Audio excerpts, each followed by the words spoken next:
I call the August 9th, 2023 special school board meeting to order. It is 6 o'clock. We are in conference room C of the Fisher Administration Building at 12121 West North Avenue. Ms. Summers, please call the roll. Dr. Worley. Here. Mr. Morris. Here. Mr. Meyer. Here. Dr. Jessup Enger. Here. Dr. Hoyt. Here. Ms. Heimer-Rolland. Here. Willis. In transit, we'll be here soon. This special meeting will allow Dr. Marble and leaders of the Division of Academic Performance to highlight the academic performance of second half of the 22-23 school year. More importantly, this meeting will provide the school board ample time to hear specific metrics that will be used to measure academic growth and the frequency in which this work will be reported to the school board. A review of the achievement of school growth plans from each school, internal monitoring tools, and other academic measurement discussions will take place. I have been looking forward to this meeting all summer. Very excited to have all of you here. I think maybe if we can start with introductions for members of the community who are probably watching, that might be a great place to start. Good evening. I'm Lindsay White, the Director of Data Quality and Analytics. Good evening. I'm Nicole Marble, Chief Academic Officer. Hello, I'm Leanne Nazy. I'm the Director of Instruction. Good evening. I'm Jennifer Fodge, the Director of Continuous Improvement. And I am Jessica Ebert, the Director of Curriculum. Thank you all very much for being here. I know we've got a lot of information to get through. We've got a hard stop, I think, at 8:15 this evening. Technically, the hard stop is at 8, but we have grace period between 8 and 8:15. We have a hard stop at 8 o'clock. We'll just go with that. Dr. Means, do you want to kick us off? Sure, and I'll be very brief. I am excited about the meeting tonight and tomorrow night. Our teams have been working very hard to put together systems. I want to be very careful and very intentional. The work that happened here in years past is a body of work that we should honor. People have worked very hard to put us in the position that we're in today. But when I arrived in the district, we did not have specific systems to address the academic rigor and achievement that the board wanted our school system to reach. We were not positioning our teachers to be the very best they could be. We were not positioning our principals to be the best they could be. It was a disjointed system that came out through an audit that was conducted in the winter of 2021 into 2022. The reason why you see this team of 5, and they represent a team of teacher leaders that are working across the district, you see them here, and I think we're configured in a way that is unique to most districts because our audit indicated that we needed each and every one of these experts in front of you. In most districts, you will have a director of curriculum and instruction. Our audit said that we were woefully behind in our curriculum adoption, and that's why Ms. Ebert is our director of curriculum. We wanted to give her the sole focus of getting our curriculum in line. There's something called the opportunity myth that was created. It's a document created by the New Teacher Project that indicates that having rich materials is one of the main tools in closing achievement gaps. And so Ms. Ebert's very important. Ms. Fodge is our Director of Continuous Improvement. You've heard from her around what we're doing with grading, what we're doing with gifted and talented work, and how we're supporting students with academic support. And our audit stated that we were doing a really poor job in that space. We have a director of instruction because our audit indicated that we were not definitive in terms of what we expected from each and every teacher and what the standard was for instruction in every classroom. And so Ms. Nazy has done an amazing job in crystallizing and framing what instruction should look like. Our analytics in this district were rich in that we had a lot of information, but we had no analysis of it. And the systems in which we were pulling that data was it was available to one or two people, but it wasn't available to the teachers. It wasn't available to the people who needed that data the most, teachers and principals. And so Ms. White has done an amazing job with her team to make the data accessible to all. And I think you are the recipients of that data because you have, I hope you can attest to the fact that you have more data available to you now than you've ever had. And finally, we have our chief academic officer, who is the leader of this robust and talented team. Because again, our audit indicated that we didn't have a really strong vision for this work. I'm really proud of this team. I'll put this team up against any other instructional team in the state of Wisconsin. What you're going to hear from them tonight is that we've built a lot of systems and we're ready now to really see what we can do in each and every classroom. Because, and I'll conclude here, Wauwatosa can compete academically with any school district in Wisconsin. I think there has been a mindset that I've heard from people that's been expressed that maybe we're not as strong academically as other districts near us or close to us. And I reject that belief. I believe our kids and I believe our students are just as strong as any school district, any staff and faculty in the state of Wisconsin. What we have to do is support our teachers and our students better. You're going to hear what that support looks like. You're going to hear what the metrics look like as we're making that growth. So thank you for the opportunity to give a brief introduction. Dr. Marble. Well, good evening, and thank you so much for making the time to be with us here this evening. My comments are very, very brief in terms of what we have to present to you this evening. We've already presented that information to you via the flipped video and the detailed report that accompanied it. So we're really here to engage in dialogue and answer whatever questions have emerged for you as a result of viewing the flipped video and reading the detailed report. So with that, I will turn it over to our school board members for your questions to engage in dialogue. Standing. Anyone interested in jumping in first?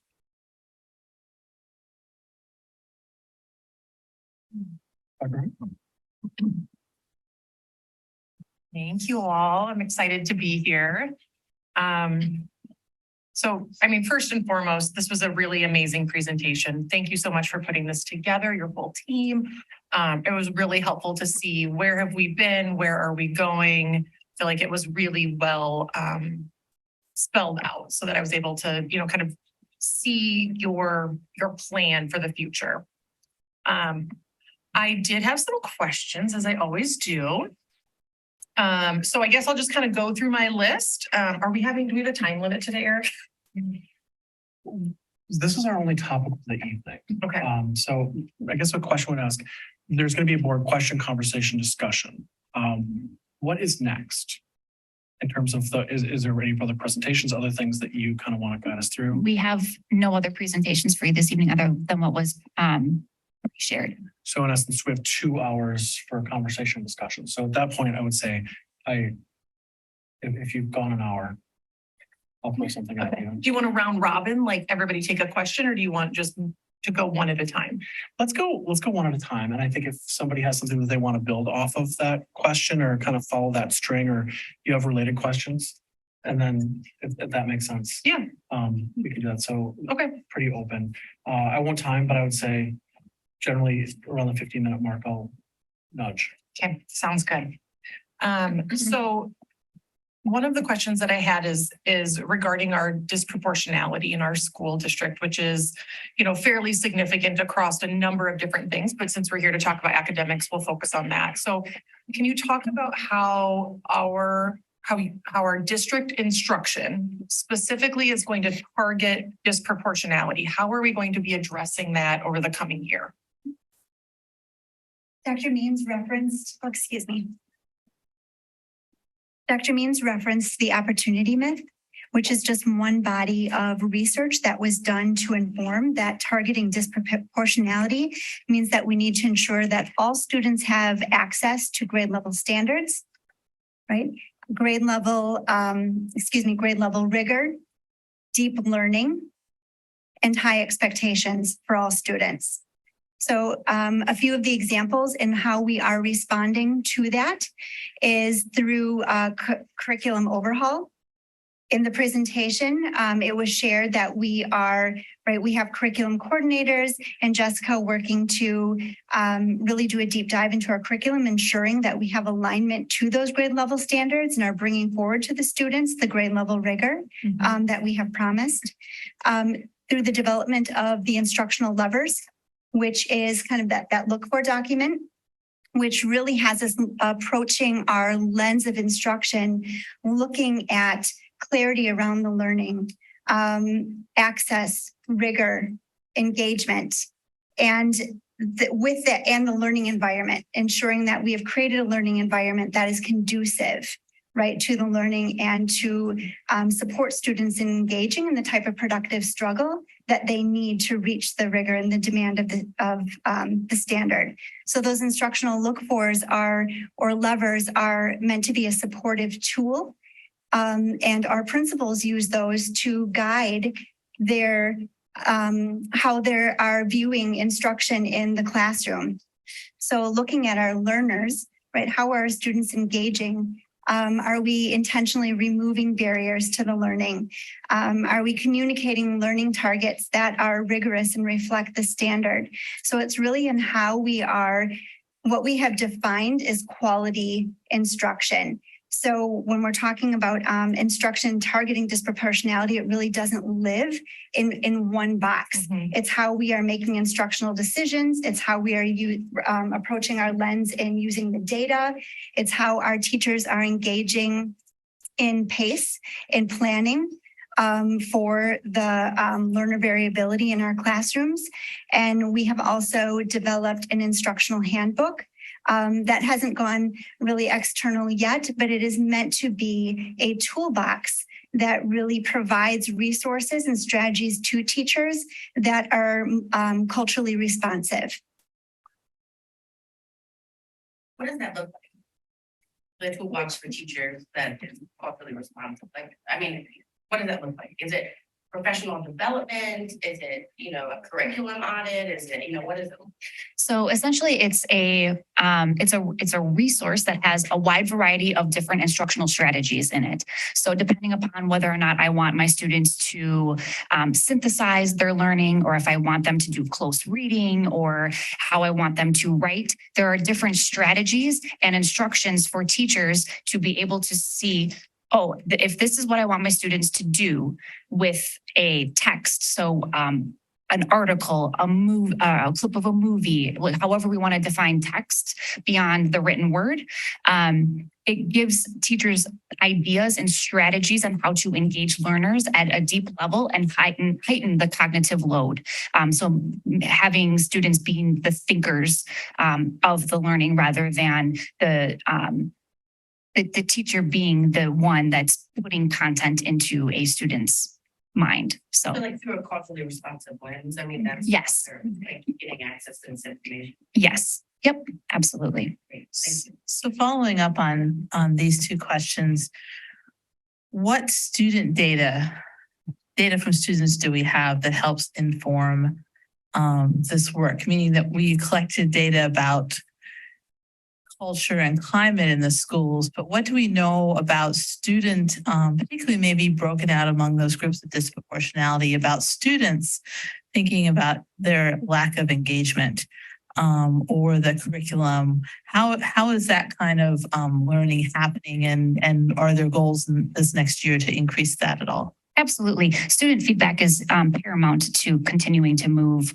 the work forward. So formally, we have given student surveys and have asked for one of the questions, Ms. White, was my courses challenge me, or excuse me, classes challenge me, and that has been disaggregated and building principals are the ones responding to that information. Also, I will say in the science audit at the high school level in particular, our teachers were doing some piloting of lessons and getting student feedback on how that felt. In addition to the observations of the teachers and of the curricular team that was in helping to support the pilot was all really, really important. So just being able to get their feedback on how they felt that helped them learn it is absolutely important in this work. Absolutely. I'm sorry. Go ahead. I was going to. So another thing that I think that Leanne mentioned was the instructional levers tool. And one thing that we have made a commitment to this next year in terms of professional learning is bringing each of those buckets to our administrative team and really teaching our principals and then having them kind of pay that forward to our teachers and thinking about continued professional learning for our educators around each of those categories. And so when we think about engagement, right now, we know that that's an area that we need to grow and continue to provide those strategies and think about what do we truly mean when we say engagement in the classroom? How do we seek student voice? How do we build agency and autonomy in our instruction? So I think that lives right now in a lot of the instructional handbook and in the levers tool, but how do we get that off of paper and really help our educators and our principals see that in action? So That's a question. Sorry. Our first 6 weeks of the school year, we've made a collective commitment to focus on developing culturally responsive learning environments. Excuse me. And so our teachers are engaging in professional learning because first and foremost, when students arrive to the classroom, they want to know what does this space mean for me? What is learning going to look like and feel like for me in this space?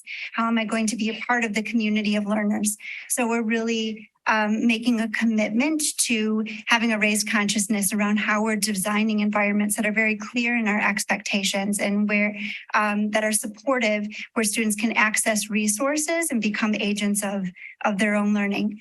In addition, when we talk about data, it's a lot of real-time data through formative checks for understanding. So teachers are trained, right, to be monitoring the learning as it's happening within the classroom. So we're listening for misconceptions, right? We're watching our students, who's engaged, who are the students who are asking the frequent questions and who is not. And so those are things we are trying to continue to build our learning and capacity around so that teachers feel equipped to be responding to those formative checks for understanding through small group instruction and other culturally responsive practices that are inclusive of all of our learners. So did they receive that instruction for that professional development and professional learning just from their building administrator, or is it something separate, like teacher-based teams, or are professionals coming in to talk about this? We do have built in throughout the professional. It's kind of awkward. Like, come on, you really win here. We have developed, to the best of our ability, a professional learning calendar that outlines kind of a scope and sequence for how we're going to move through what we have defined as our priorities. And so there's a shared ownership around the delivery of that professional learning for teachers. So on our designated district days, some of that learning is coming from our district level teams. And as at a building level, our instructional coaches are instrumental in supporting our teachers with their learning. So at the building level, there's professional development or professional learning that is facilitated, and then also through coaching cycles and in the classroom and in our PACE or collaborative teamwork, we're coaching into those spaces. So we're really trying to develop professional learning opportunities through multiple means. Ms. Willis, may I? Yes, go ahead. So brass tacks, when I was a principal, part of my job was to make sure that my faculty meeting was instructive, that I was building the capacity of my faculty. That was my responsibility. And so often we will say, we use the word the district a lot. the district has clearly identified that the disproportionality that we have for all of our students, for our special education students, for our students of color, for our students who are free and reduced lunch, is at an alarming rate. But the professional learning that you've heard from this team that has been constructed is one piece of it. The other piece of it is, do we have principals who are watching this data and attending to this with hawk-like vigilance? Is that happening? If that's not happening, then the disproportionality will continue because the district can only provide so much. The other thing I would just quickly state is that Gloria Lansing Billings, the famous Wisconsin professor, has indicated that there are 7 culturally responsive practices. And I love the first one that she talks about, communication of high expectations. So that means that every teacher believes that every child who attends Wauwatosa can achieve at the highest levels. And so that's what I meant with my opening of, I've heard language of people saying, well, maybe Wauwatosa can't be certain other districts that are neighboring districts. And I reject that sentiment. I don't believe it. I believe that. And I'm going to look down at Mr. Meyer here for a second. When I was here 20 years ago, we did compete with those school districts. And so the belief that we can't compete with the best of the best is something that this team believes is just a flat out misnomer and not true. But that starts with every teacher and every principal in every school also communicating that high expectations. She goes through 6 other real strong practices. But I think to just summarize what you're hearing from this team, we have to start communicating. That's what I've asked this board to start doing as well. That communication of high expectations starts with you in this room and holding us and everyone in the organization accountable for achievement at a high level. I do just also want to share on a final note, when we're talking about instruction and inclusive and culturally responsive learning environments, that doesn't just live with the Division of Academic Performance. We work in close collaboration with the Division of Pupil and Family Services as we are addressing the needs of the whole child. And a big part of this work is around, collective efficacy. So we can believe, right, that students can and will learn at high levels, but we really need all members of our learning community to believe that as well. Well, I'm sorry. So I just want to take what you're saying, and I want to be very clear from my seat that I absolutely expect our district, our principals, our teachers to close these achievement gaps. What I need to know from you is, what is a realistic goal? What can I expect to see a year from now? Because that's what I want to be able to say, I expect the highest achievement for all of our students. The problem is I'm not a teacher, and so, or administrator. I don't know, what can I expect? I want everyone to be achieving at their highest potential starting September. What are we starting? 6th? I'm sorry. That's, I should know this. But I also want to be realistic, and I want to hold us accountable following that data. So what can we expect year 1, year 2? Give me like a expectation. That's a really hard question to answer. I appreciate the question. It's a really hard question to answer.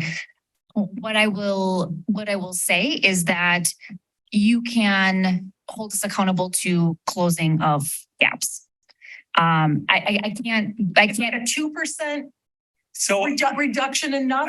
May I throw a lifeline here? Sure. So in a district our size, let's talk about scope. The Wauwatosa School District is the 3rd largest school district in Milwaukee County. We are one of the 20 largest school districts in the state of Wisconsin. There's 425 districts in Wisconsin, give or take. So for us to move the needle is difficult because of our size and scope. Traditionally, school leaders at the district level, the system level, will say, if you can make gains of 3 to 5%, 3 to 5%, that is enormous. That is huge. And that's in any size system. 3 to 5% growth in any size system would be amazing. I think you're going to see overall, we've made that growth this year. So we believe that we're on the right track right now. If I were advising the board, I think setting the threshold of seeing growth between 3 to 5% on an annual basis from our students is an audacious, bold, yet I believe is a stretch goal. And there may be years where we reach it. There may be years we won't. But if you want to set that threshold, I think that's where as a board, that's where you should start setting the threshold. I think there's other metrics that we can talk about. A lot of school boards like to talk about ACT scores. And we haven't had the chance to, I know you asked a question about ACT scores. I hope we can get into that this evening yet, but I would say 3 to 5%. Now, do you believe that gain that we made this year was a result of something that the district implemented, or was it just kind of a natural consequence of us kind of getting back to normal? I believe that having this team in place, having instructional coaches who literally sat down with principals and said, let's make sure that learning targets are in every classroom. So then the teachers and the students know what they're teaching. The fact that we had academic support specialists who are working with the students who are in the bottom 10% of academic growth. We know that there are certain pockets in our district where we implemented our program with fidelity and we saw growth at a significant level. I've mentioned it to you before, but Madison Elementary School is I believe a model school they took the model that we had, implemented it, and had great success. I think there are other schools that we saw.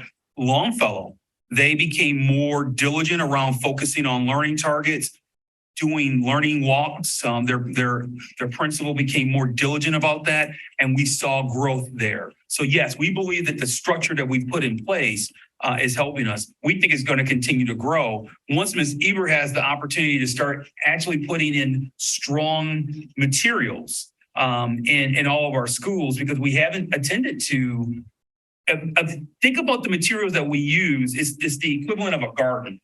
And what we were doing was we weren't tending our garden in terms of the materials that we were providing teachers.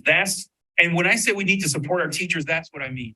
And we weren't giving teachers strong materials. We haven't been talking about what does instruction look like with those materials across the district. So quick answer, yes, we believe our system is working. Go ahead. Can I chime in real quick? Liz has her hand up. Sorry. No, Just to piggyback off a couple of things that I've heard. So it looks like by sort of design, the school principals are really charged with the day-to-day academic rigor in the schools and in making sure that the staff and teachers are aligning their instruction with what the district wants them to teach. So in that, is it possible?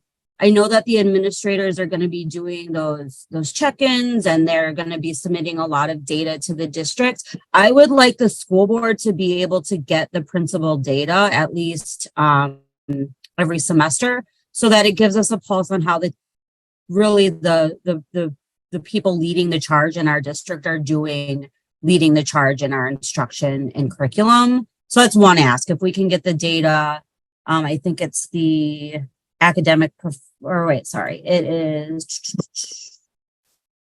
it's when they do their check-ins and they give feedback to the teachers. I'm not finding it. But if we could get feedback on how teachers and building administrators are doing, the building leader data review and the division quarterly analysis, if the board can see that data, because that helps us really hold the principals accountable, who I think who are going to be doing the bulk of this work. I think we have a really strong district team, but our district team is only as good as, it trickles down to our students. So if we could get that data on at least a semester basis, that would be great.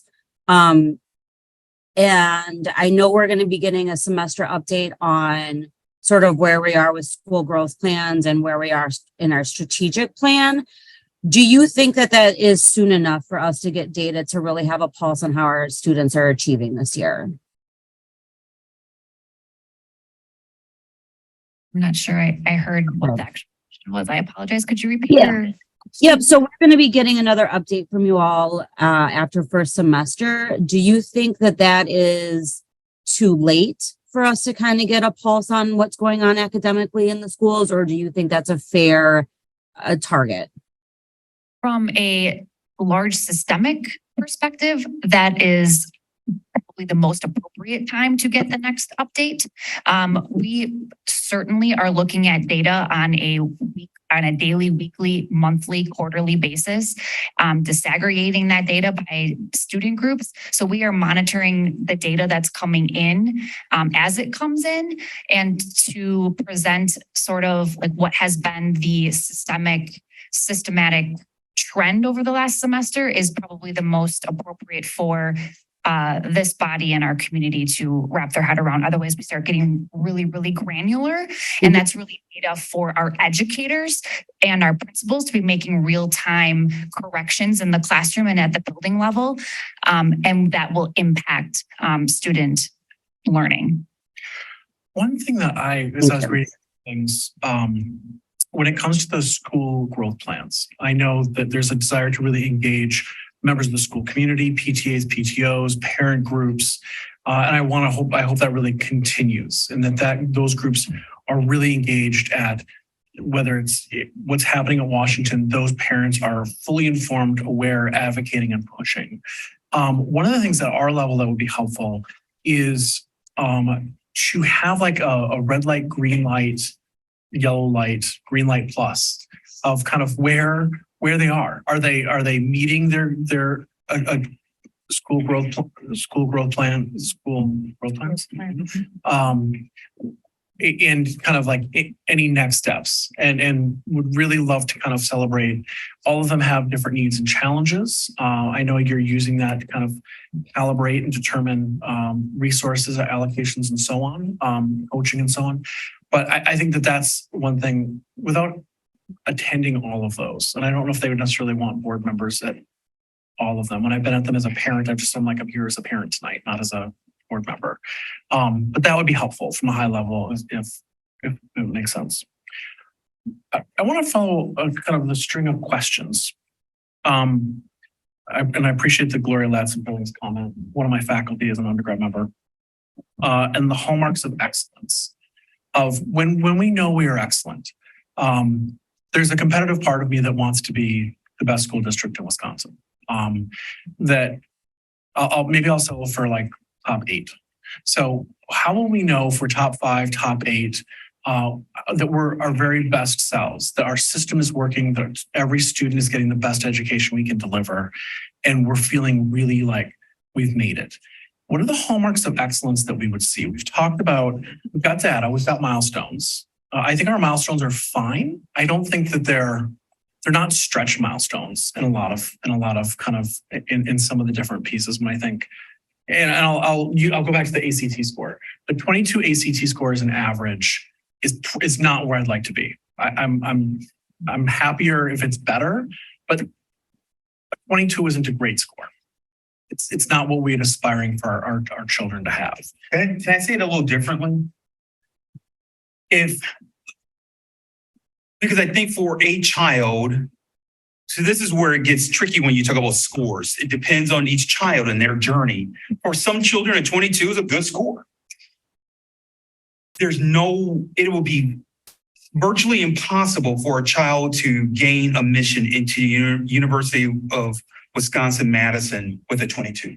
In fact, it would be virtually impossible for the child to gain admission into the University of Wisconsin-La Crosse with a 22. So I think if people did a backwards design of, so what do you want? We traditionally have about 40 to 50 students at Wauwatosa East, Wauwatosa West who apply and get into Madison. If that's I've worked in districts where that's the standard. That we want to position as many kids as possible to gain admission into the flagship university of the state. So I think the question that you're posing is a fascinating one, which I'm curious to hear what this team has to say. But I think it starts somewhat with you and what your standards are. In that, what do you want this district to be? So Mr. Morris, if a prospective family called you and said, we're thinking about moving into Wauwatosa and we heard that you're on the school board, what is the academic standard for children in your district? I think as a board, you have to decide what you're going to set that standard at. Sorry for interrupting.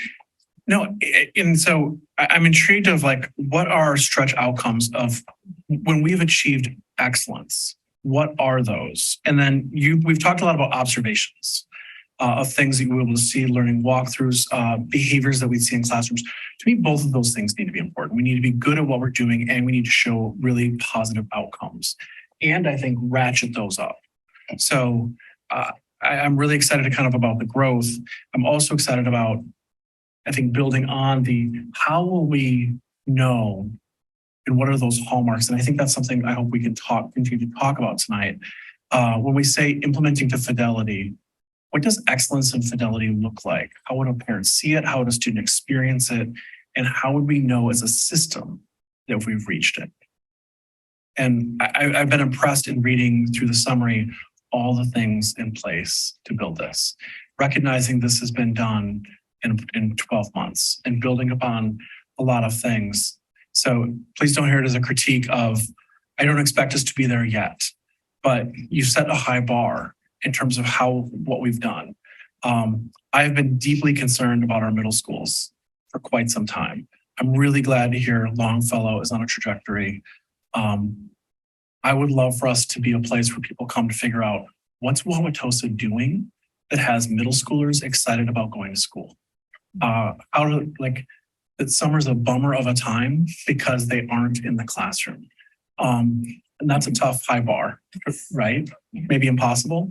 But I remain, even with the growth, I remain really concerned about where our middle schools are, their achievement, the curriculum, the design. And so I hope we can get into that a little bit tonight of if we were to imagine not just incremental, because I don't think our middle schools are going to get there if it's just incremental. But what is the reimagining process look like, and what can you deliver of? I'm sure there's a billion models. There's a couple of things I want to touch on there, and I have my team jump in at any point in time as well. First and foremost, we want to be an anomaly in terms of middle school data. Nationally, statistically, as students matriculate from elementary to middle school, there is a sharp decline in achievement. And then there is a rebound then in high school. And that's nationwide statistically. And so we want to be an anomaly. And part of that is, yes, there was some great growth, in particular at Longfellow this last year. We study a lot of outcome data. We have not yet put the system in place until this year to start really studying what is the input of that outcome. So that's why the instructional walkthroughs are so important for our administrators to do. So we can start studying, if we're getting X outcomes, what contributed to that outcome? Therefore, then we can start getting curious and identifying bright spots in the organization and studying what are those teachers doing in those spaces as a result of having this input that's been recorded, and then these outputs that have happened as a result of these inputs. So getting even granular to be able to have that those different classrooms be lab sites for our other educators to come in and observe what exactly those teachers are doing, to dissect their instruction. We haven't done that yet, and that's one of the that's one of the designs of the instructional walkthroughs. And also we've set expectations around how often our principals are to be into classrooms moving forward. We've only had what the state requirement has been, which has been, and Ms. Foch, correct me if I misspeak here, but on a summary year, meaning that is the formal year that a teacher gets observed. By state law, or statute, whatever it might be, they have to have one formal observation where the principal comes in and observes one full lesson and does a pre-observation meeting and a post-observation meeting, and then two informal where the principal, three if they're new, two if they're not new, where the principal comes in for like a 15-minute section of a lesson. That is not going to move the needle. And so what we have doubled down on is asking our building principals to be in classrooms more often and giving more pointed feedback more often. Because if we do that, we will see improvements.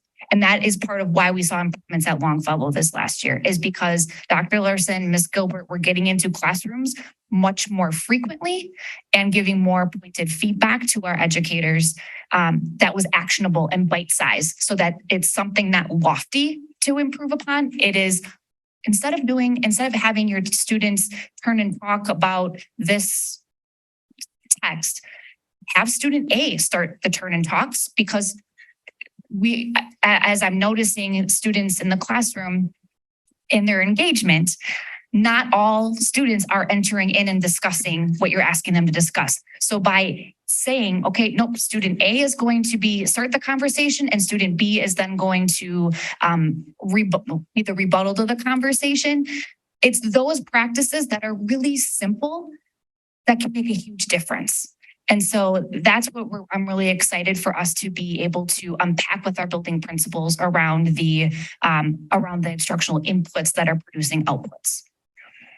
And I'll just I'll take a stab at your question around hallmarks of excellence. I think it's a really lofty question, and I might answer it a little theoretical, but when I think about a hallmark of excellence, I break down our vision statement, and those include ensuring an exceptional student experience. So what does that look like? It means that we're executing and living out the instructional levers that are going to move the needle, similar to what Dr. Marble just outlined, really eradicating inequity. I'm looking here because we kind of talk through some of these things, but just how are we uprooting barriers? How are we providing scaffolds and supports? How are we making sure students and families have access and opportunities across the school day and beyond? Eliminating disproportionality, which means ridding our system of gaps between student demographics, really living out our equity core beliefs. So thinking about mindset, thinking about how we show up for kids, thinking about our core values. That is how we work to achieve that disproportionality, and through the things that we talked about in terms of instruction, and then exceeding proficiency for all, which means that we have achieved proficiency and beyond that all students have in grade level standards. And so that idea of standards, and just to piggyback on some of the statements around what has led to some of that success, I know really through looking at our data and monitoring it very closely, that because this year we have instituted common assessments that really identify for our classroom teachers in our elementary, middle school, in ELA and math, what is it that we want students to know and be able to do as a result of a unit, and have really communicated that through that common assessment, and have then taught teachers a process on how they can look at those standards from the common assessment and think about how they're going to backwards map their learning for students. And our curriculum coordinators have been instrumental in that. They have been the ones to develop those assessments. So they're studying the standards. This past week, I had our elementary math curriculum coordinator in Madison working at the state level, looking at the forward exam questions, thinking about the types of questions that will be asked on that exam, and how can we grow our standards work here and what goes as a result of what she's learning there. So that is leading to that success. And we need to do it for all content areas and all grade levels. That's the movement that's happened. And in this past year, especially in our elementary math classroom, because that might be the one real bright spot that we have in terms of having viable curriculum. So that I do know is leading to the success of our students. So that might be some hallmarks of excellence and some examples. I'll let anyone else take a stab at that. It's a great question.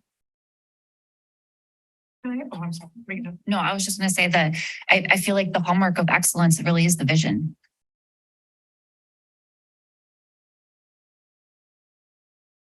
I have a follow-up to, because I'm sort of understanding the scaffolding that you're building here. So that, and we've talked about this a little bit over the last year, that our building principals are really becoming instructional leaders in the buildings. And that's not maybe historically what their role has always been, or how their role has always been defined. So how are we then preparing our principals who've maybe been in our district for a long time to be those instructional leaders so that they can make sure that all of that is everything that's happening in the classroom is what we want to be happening in the classroom?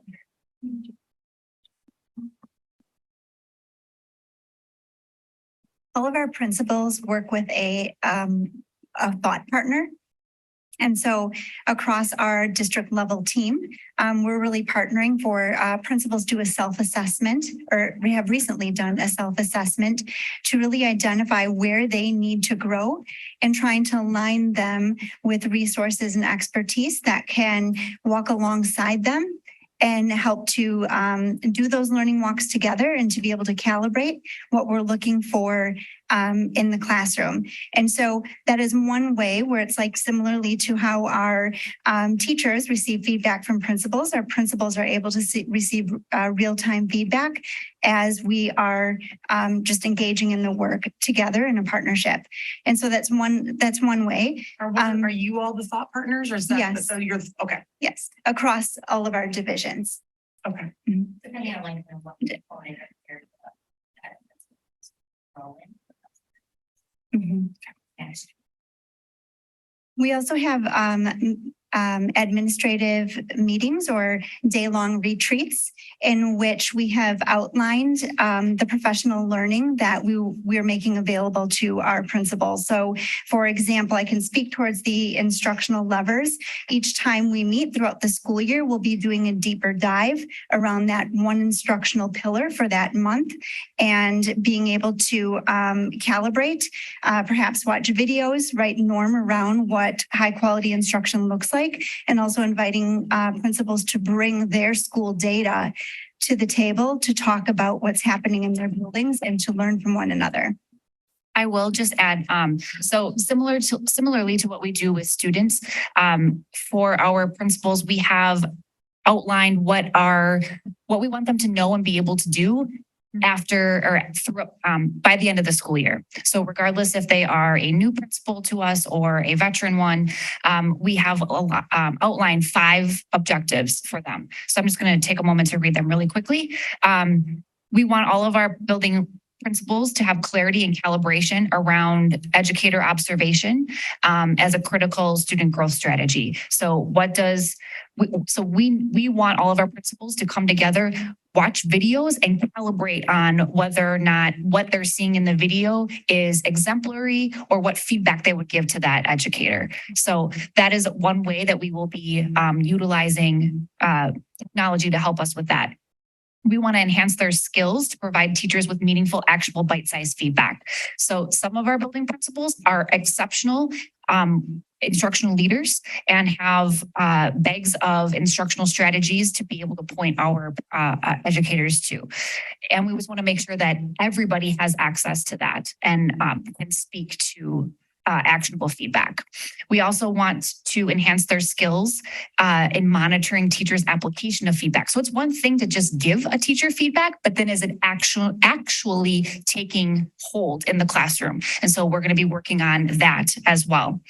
We want to enhance their skills in supporting teacher collaboration. So we know that 2 minds are better than one. And so that's why we have the protected collaboration time in the middle of the day for our educators at all of our levels so that they can come together and collaborate.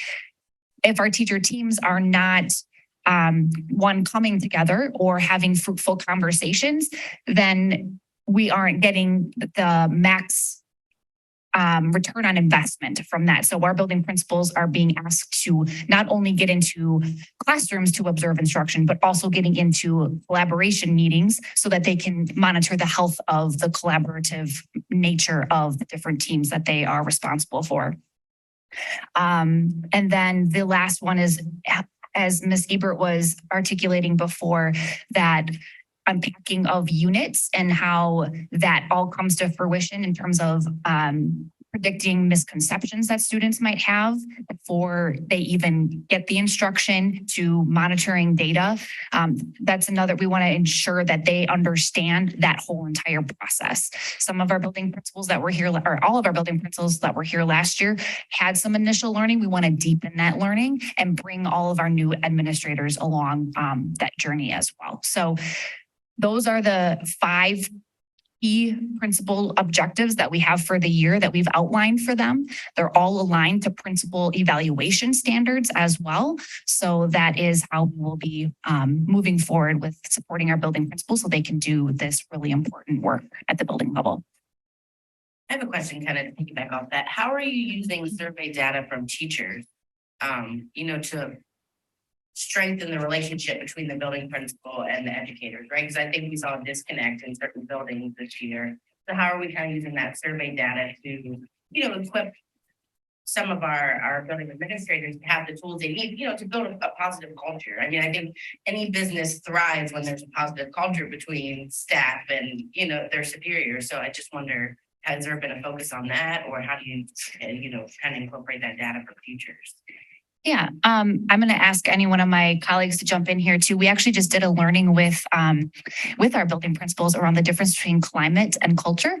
And climate is the feel good, and culture is the impact. And so we are really focusing in helping our building principals focus in on the survey data that's going to have impact.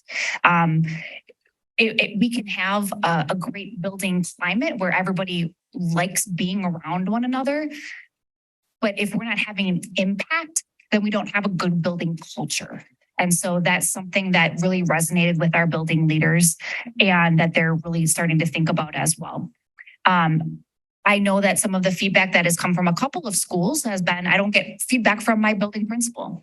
Now we've put expectations in place of how that we are responding to that data point that will have impact on the building culture and not just building climate.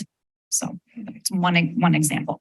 I think that's a key lever in that work is the educator effectiveness process. The more a principal is engaged in the observation of classroom instruction, and the more that they continue to have those feedback loops with teachers, the more we will see in terms of building a positive culture in our buildings. The other lever that our principals have been introduced to is the concept of rounding with their staff. And I have to give credit to the Division of Human Resources who provided that learning for our team last year.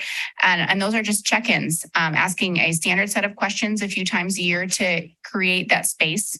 One of which being, what's going well for you today? Or how can I support you in your work? So engaging in that feedback loop as well. It's not evaluative. It is a check-in. It creates that truly human connection. Those are 2 of the major levers that our principals have to impact culture with teachers. And do you guys kind of go through these things when you're their thought partner, walk through these things with them, when you see that maybe there's an opportunity for them to grow in that area? Great.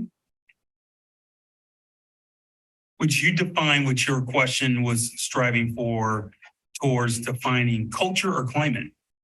I think culture. I mean, both. I want teachers to be happy, but I want there to be effective things happening in the building. So was your question around more culture or climate? Maybe both, but more culture. I want to see student achievement. So the reason why I asked the question twice, and I didn't mean to be to do it for effect or anything, is because I think many distinguishing culture versus climate is really important, especially in our district, because we've defined things more around climate. Well, I think uplifting both of them, right? I mean, there's a component to both of them and increasing effectiveness. Okay. Yeah. Right. So I think what we just heard. But I think it's important to differentiate them, but also it's important to lift both of them up. That's why I think this meeting for me has been we've been looking forward to, because we need definitive direction from the board. What you just heard from our academic leaders was that so Dr. Jessup Anger asked about 15 minutes ago, where's that standard for academic excellence? Our team is saying that that's more on the culture side in terms of impact, in terms of what's happening.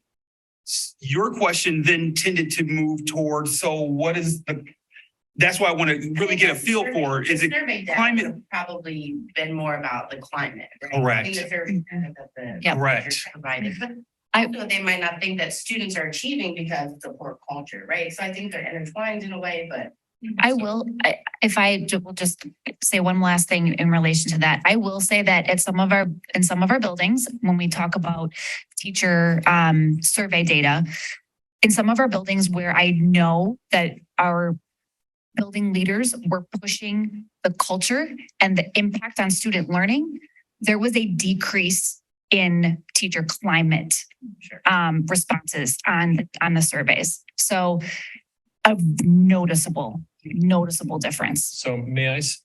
Yeah. Okay. So there's 8 bosses at the table. And we're all saying stuff. However, what I heard is that our objective is the not just scores for their own sake, but the learning. And that sounded like I gotta have this right, culture, the impact.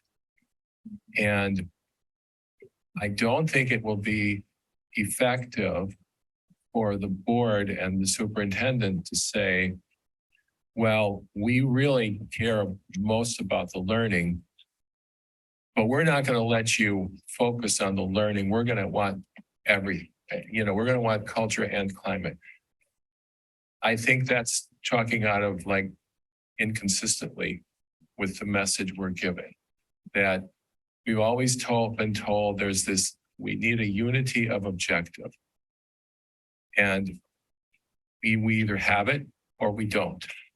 And if we want to effect disproportionality, then that's what we have to worry about.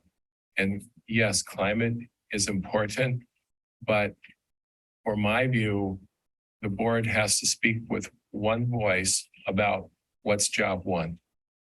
And that has been, as I'm understanding it, the learning, the culture, the effect. And we can't tell you, I know what I just said, but do this other thing too.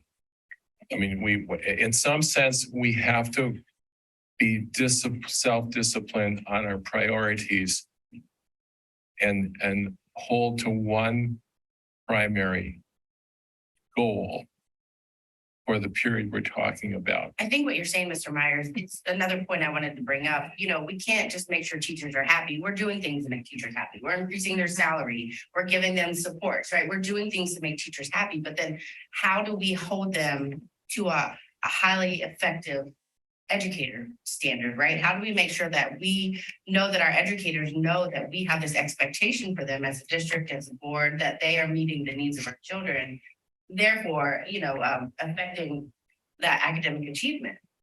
So I've worked in places that are extraordinarily successful.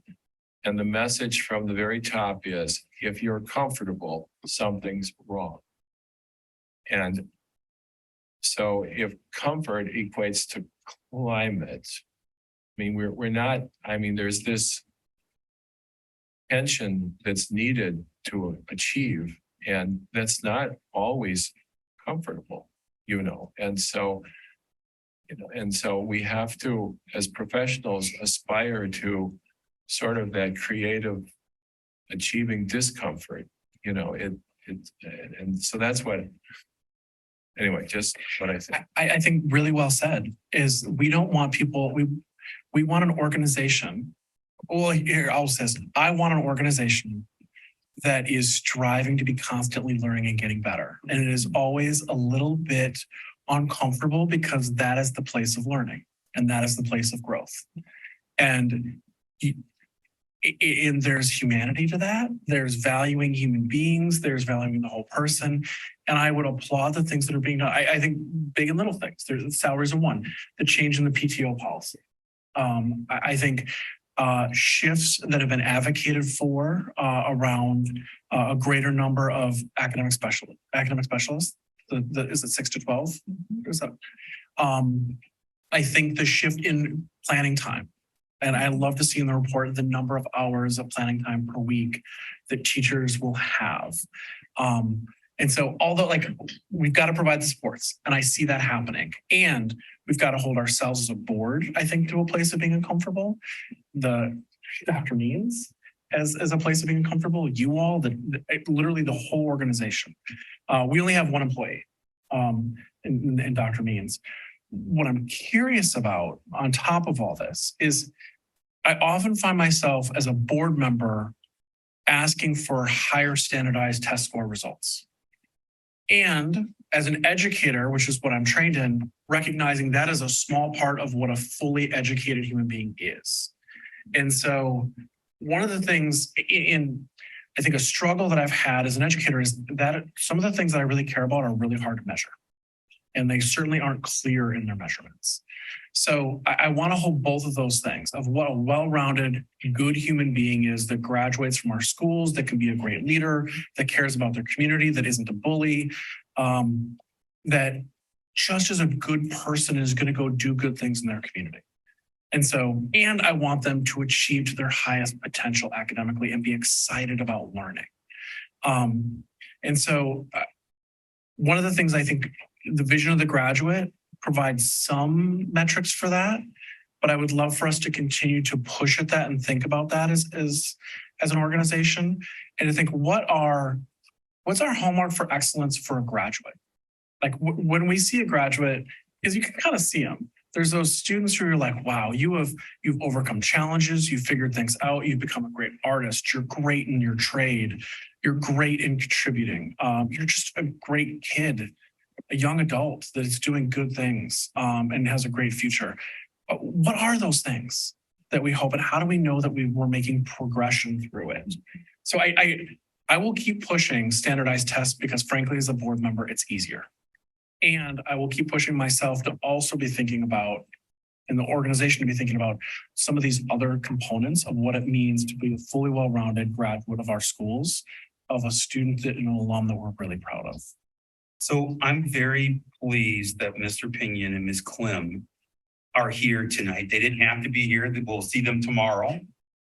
Technically, what you just described falls more into their space.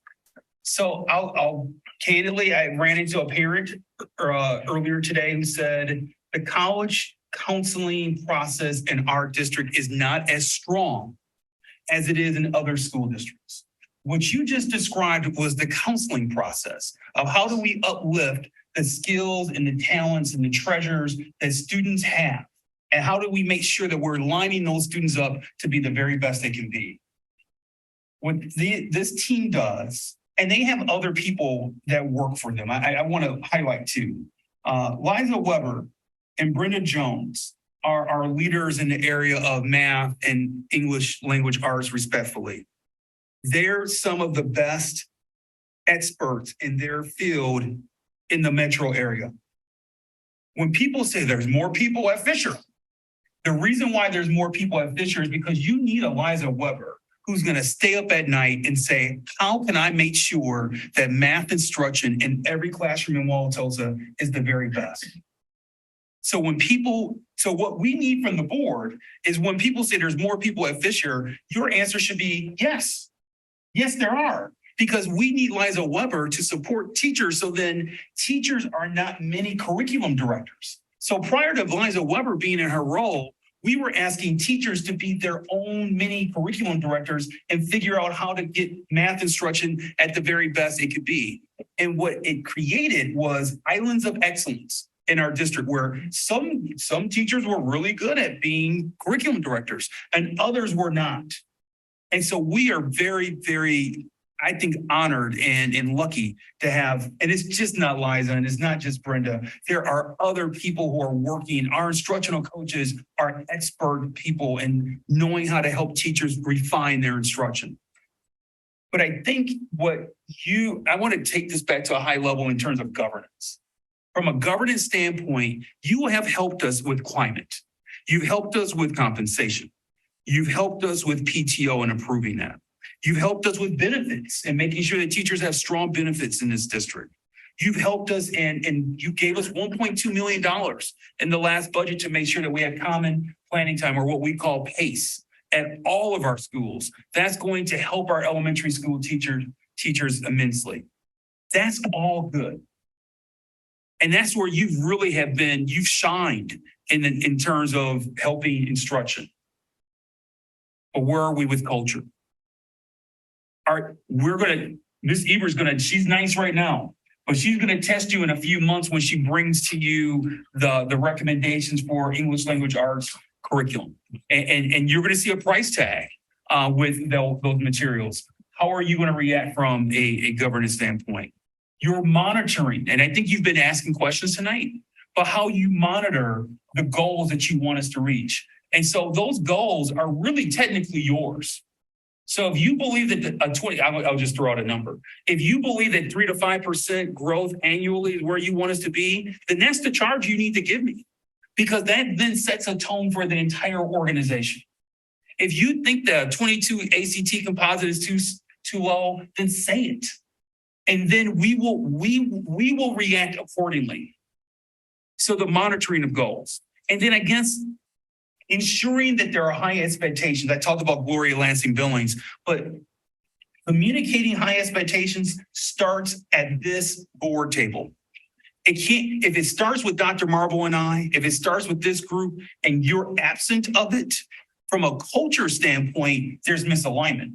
Because then you will have staff members who will say, well, that's just Dr. Marble and Dr. Means who want the high expectations. I haven't heard anything from Dr. Worley. In fact, what I've heard from Dr. Worley is, theoretically, what I've heard from Dr. Worley is they are really honed in on that climate stuff. And I appreciate that. So the reason why I was excited about tonight, and I think Mr. Meyer kind of introduced the concept, is we need more definitive voice from the board. Mr. Moores, when you were running for the board seat, you said, I want academic excellence. I don't want to skirt around things. I want every school to achieve at the level that Lincoln's achieving at. I want that for all of our schools. But that starts with you clearly giving us that direction. I will conclude by saying the districts that I've been in that have had the best academic performance, it started with the board being definitive around what you wanted for every child academically. Sorry. And no, I'm sorry, I started to interrupt you. I think that that last point that you made, every child. And so here's where I'm kind of working through is we're getting this. I'm excited about this structure of addressing disproportionality, but in also pushing test scores and numbers.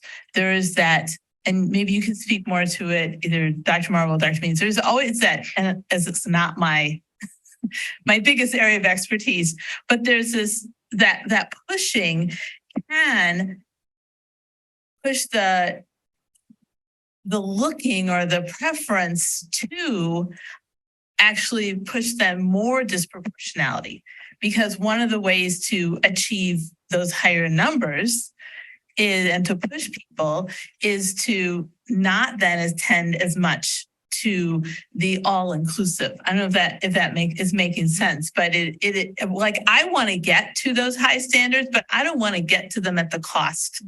And I don't think I've heard that there's any goal to get to them at the cost of addressing the disproportionality. I think it's a both and. Mm-hmm. And so I want to push, yes, we definitely want that high academic achievement. No question that my expectation is there, but I want to get there in a way that makes people want to come to Wauwatosa to see how we did that.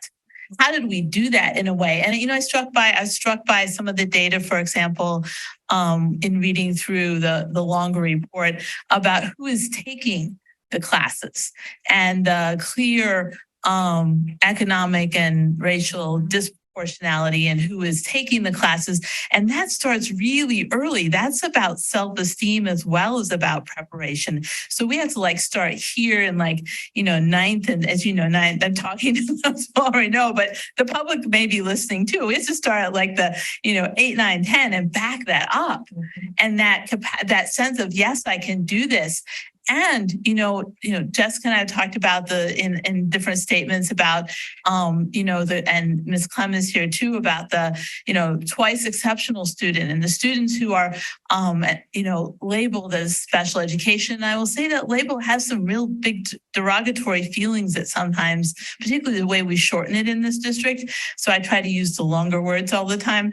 But that we're speaking to all of those groups moving forward at the same time we're having those high academic standards. And that's a big ask, but that is my ask without a question. And so if we can move all of that 3 to 5%, I think that is a good move. And if we can do that this year, then we can ask maybe for more, as we get better and faster at it.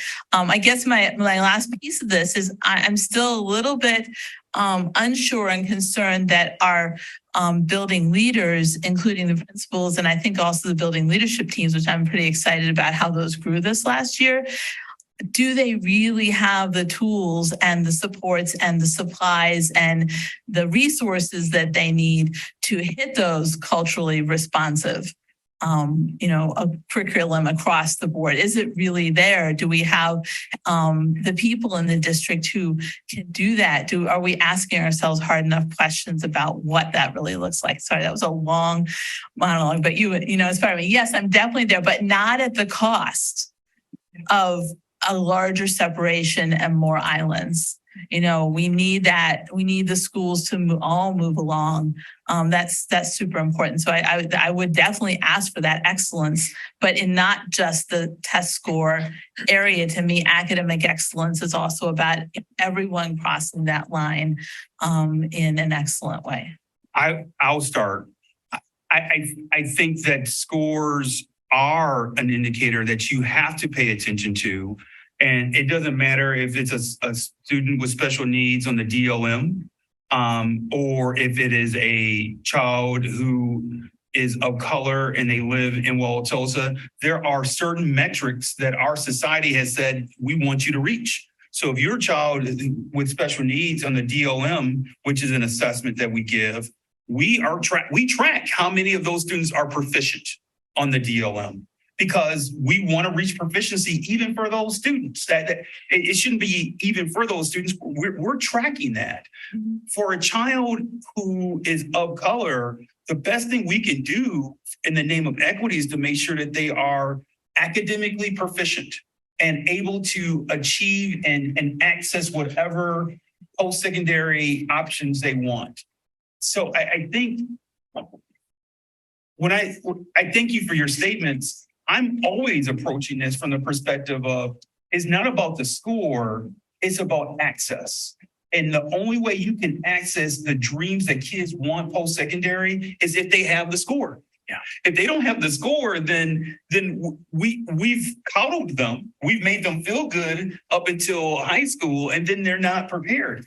The most tragic, cruel thing we could do as a school system is to have children matriculate through our system, assume that they're ready or prepared to go on to college. And then some counselor has to sit down with them and say, I'm sorry, you're not eligible to attend a college. And that's happening. That's happening in Wauwatosa. Now, there's some students who are hitting the scores to go to Madison. There's certain kids who are hitting the certain score and they can go to whatever school they want to go to. And there's certain kids who are not even in the running to prepare themselves and to access their dreams once they become seniors. And to me, that is the most tragic thing that we are doing as an institution. I think this team has tried to tackle that, and we've recognized it. And that's not to blame anyone, but I think that's just to say that that's where our structure has been. That's what I meant by both and. Yeah. I mean, to me, it's both and. And I think, so, even a UW-Madison, and I say this carefully, is struggling with culturally responsive education. And we have students coming out of this district that could be incredibly helpful with their challenges to address that if we can get them there. So no, that was my point. It's the both and a student to learn needs good instruction, but also needs to believe, that they're supposed to be there and not have all the noise And the level of economic and racial and other kinds of injustice in our society, even, gender injustice, that is stuff that really is important. It hits kids. We talk about what happens in middle school. That's part of what they're going through, right? They're really waking up to all of that identity and that pressure on them and that sense of who they are and how hard it is to learn in the midst of that. So we meet them there. That's what I'm saying, that we meet them there and we push them. Yeah. So it's a both and, not to lose the importance of this. I'm not suggesting that that was ever the goal with the higher standards, but we have to, as a district that is happily multicultural, multiracial, diverse in so many different ways, inclusive, people move here for our special education services. We have a big charge to get out the other end, out the door, and have people ready. But I think that we're up to it. We just have to really keep expecting it of ourselves. I see Liz has her hand up. Yeah, so I guess, no, I mean this as respectfully as I possibly can. I am a little bit surprised to hear that anybody in our community would not think that the board absolutely expects the highest achievement for all of our students. I think every parent, every child, every leader, every person that I've talked to that's sitting in that room right now, I think that that is something that I have been very clear on, that it's the number one thing we have to focus on, because our job as a school district is to teach our students. And I agree that all of the things Lynn said and that we've been saying, like, it's a hierarchy, but ultimately we need to make sure that all of our students are reaching their highest potential academically. And that's done through a lot of ways. So I guess I want to push back a little bit on the sentiment that this board hasn't been clear that academic performance is at the forefront of our minds. I think that with high accountability comes high support, high resources. And I think by what the board has approved, since I at least have been on the board, aligns with absolutely high academic performance. So I don't know if the community just needs to hear it explicitly or if our district staff needs to hear it explicitly, but I really want to push back that this board does not want the highest academic achievement for every single student who comes in our buildings. Thank you. Help my piece here because I talk a lot. We're living inside and out. I do agree with Liz there, and I appreciate everything that you guys have put together in the milestones. I think the sentiment is not completely with what Liz has said, but I think there is a fragmented part of our community where it's not that they disbelieve that we're seeking and we have a standard for high achievements at the board level, but we don't know. It's not clearly defined where it said, what does high academic achievement mean? What is that number? Is it 22? Because I think people that are second and third generation toast that have come through Lincoln and East or West or however long they've been here have a standard in mind. And that standard has been from what they believe and what they remember from their growing up in their childhood and going through all these anniversaries of the schools in their 20th year and 30th year, is that it always felt high. The community has changed. And I'm the first one to jump in with Lynn when we talk about culturally responsible learning environments. What does that mean? I don't think the majority of our community knows what that means, because it sounds like it's a cover for a blanket for a lot of things of how we can just kind of mask something to make it feel better, to make everybody at the administrative level feel better, at the teacher level feel better, at the principal's level feel better, without actually saying what it is. And so I think it's very clear. The one thing that jumps out to me in the milestones, and it's really just one piece. I had lots of notes, and so if you saw me writing, it's how I think without having to talk out loud. It really comes down to the emphasis that we have on social and emotional awareness and regulation. And my questions there are, can you walk us through your strategies and plans in regard to SEL awareness and regulation, specifically in the regulation piece from the classroom level or at the district level? Because I've read through and I've had conversations with a couple of principals and their schools that have the SEL professionals there, and they differ from what is happening there based on where I get sent back to the DPI standard. And so I'm very curious on what does that look like there and how do we make sure that it's consistent and effective across the board and not weaponized as a form of something that creates an inadvertent mental health issue across our students from the youngest and older, but also that we're looking at the other end to Mr. Dr. Joseph Anger's point there, when we look at the wholeness of pushing, that we have the equal side of what we expect for our students, that it's equal on the adult SCL level as well for our teachers and our administrative professionals. That makes sense. I hear your question and I welcome your question. I also am looking over at my colleagues over here as they are the experts and the people in charge of the SEL elements of the school and the learning environments. And so while I could speak to that, I don't want to misrepresent. And so I want to, if it's okay, to turn it over to Mr. Pinion. Or if it gets a whole. Or do we want to hold? Well, that's what I was going to say is I'm chopping at the bit while also holding myself back because we have a lot of content to put in front of you tomorrow.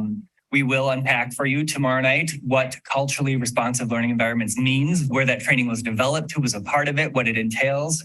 So you'll get a clearer picture of that series and that theme throughout all of this next year, what's being done before students are in the seats, what's being done while they're in the seats.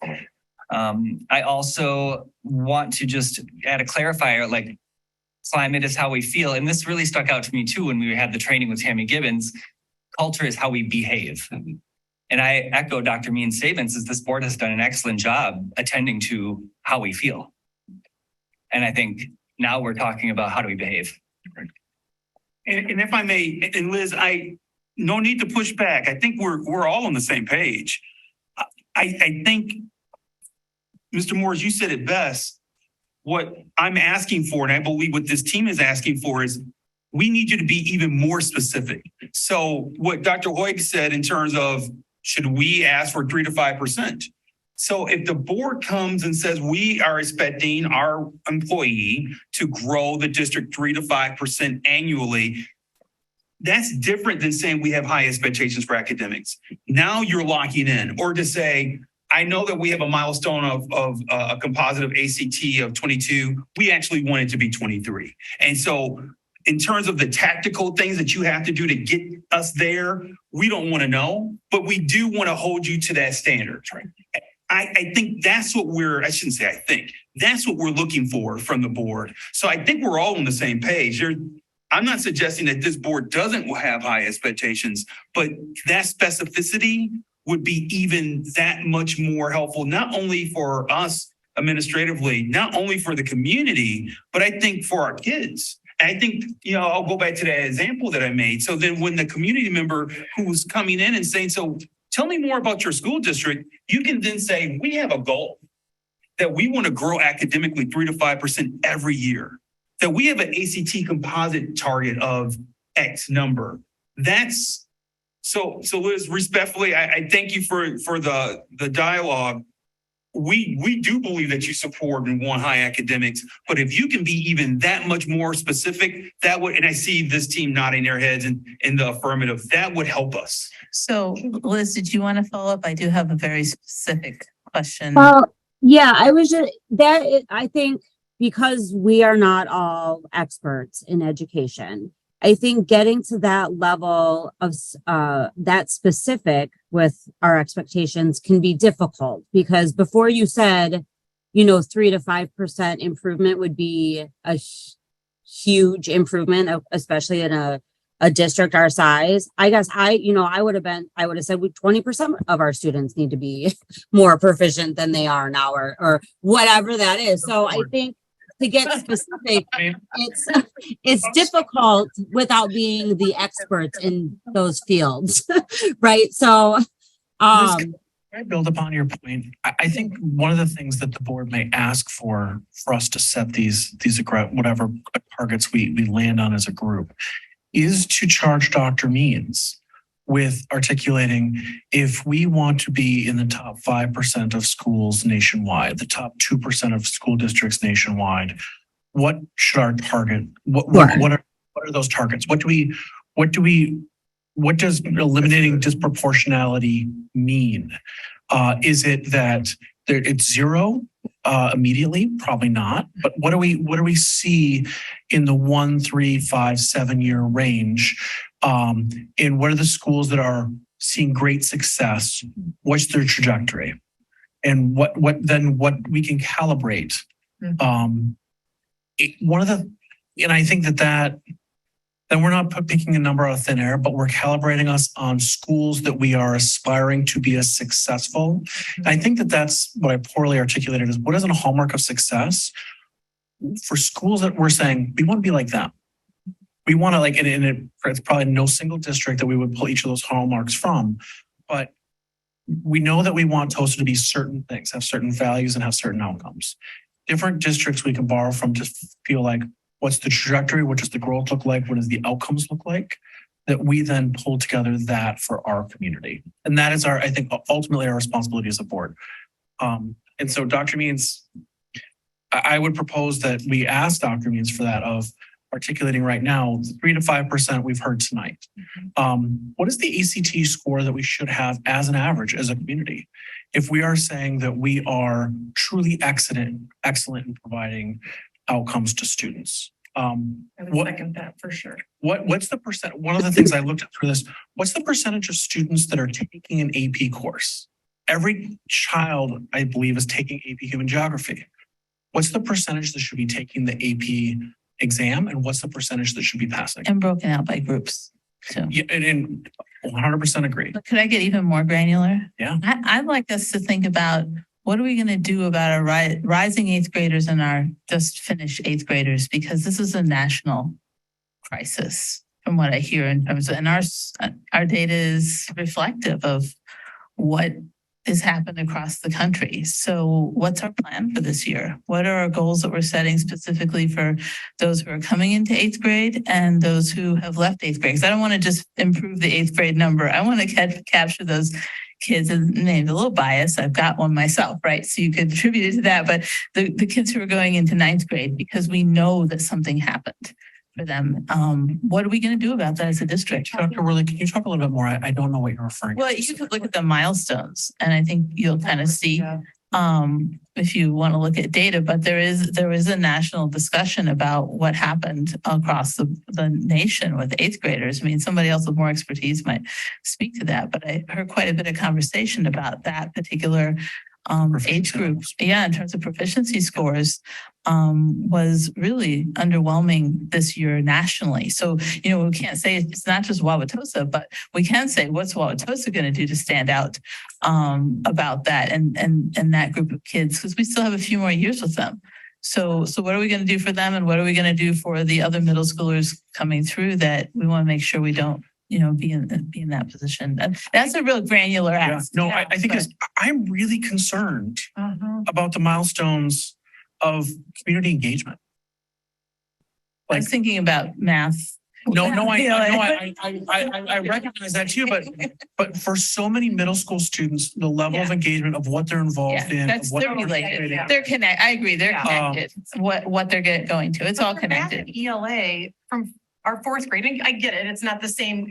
They're two different cohorts, but those scores are dropping 15-18% of proficiency from fourth grade to eighth grade. And I heard what you said earlier, so I appreciated the context of that. That still feels so dramatic. And I don't know, Dr. Worley, I wasn't aware of that finding. And so I don't know if that's a COVID related thing, but I totally agree with you, whether it is or it isn't.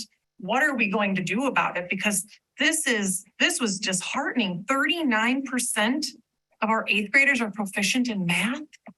So I just want to reground us in actually, Dr. Hoig, where you started the conversation this evening around instruction. It goes back to what Ms. Nazy was talking about with what the opportunity myth uncovered, and we know to be true about eliminating addressing disproportionality and setting high expectations for all students. So what are we doing about it? We are ensuring that all students have access to grade level standards. We are ensuring that all students have access to grade level rigor, deep learning, and high expectations. The deep learning piece. So Ms. Ebert has done an exceptional job with the curriculum coordinators to bring forward and ensure that in ELA and math, our students are accessing grade level standards.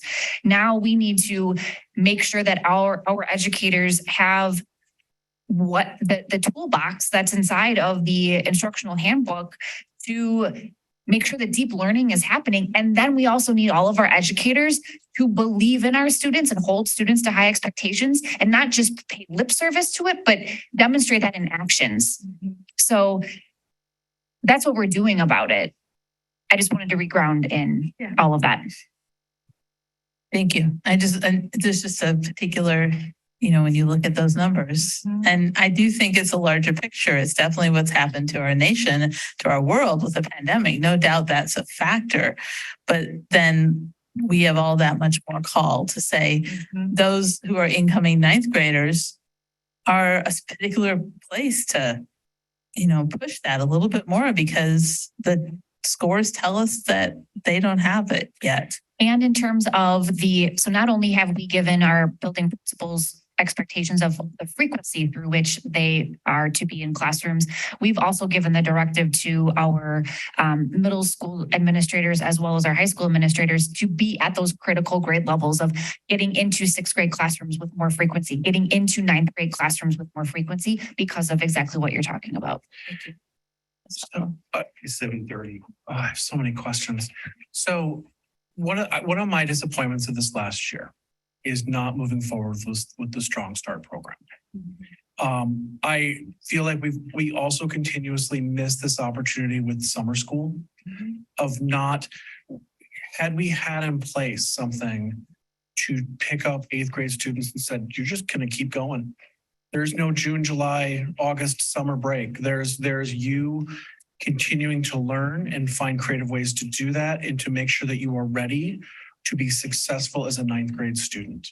And I think one of the things I would love is some opportunities and recommendations. I would love to see Strong Start back in a timeline that, hey folks, if you have cabin plans right now for next summer, I want you to think about making sure that your vacations are wrapped up by the 20th of August, just in case. Right.